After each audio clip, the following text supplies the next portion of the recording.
Kung palayuan ng range, palayuan ang abot ng koneksyon. Hindi pwede compare si 110 kay 73. Napakalayo po ng agwat talaga. Sir, ayaw ko ng directional. Hindi bagay sa lugar namin kasi piso EP namin. Marami yung bahay na nakapalibot. So, yung gusto ko sir is 360 na malawakan yung range.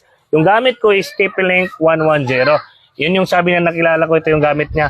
Actually, maliit lang po talaga yung range ng ganito. TP-Link 110. May 360 tayo na available. Napakalakas po yung kaniyang range. Pumapalo po ito ng 200 meters, no?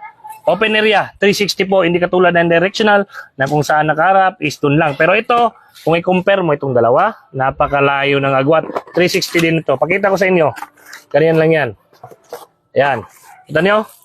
Circle siya. Pakita ko sa inyo kung ano yung itsura niya. Di ba? Tingnan nyo. Pareho lang sila na maliit. Pero circle po ito. Dito naman is parang slim type, di ba? Then, kita niyo may dalawang sungay dito. Katulad din nito ng compass. Pero yun na nga, magkaiba sila ng range.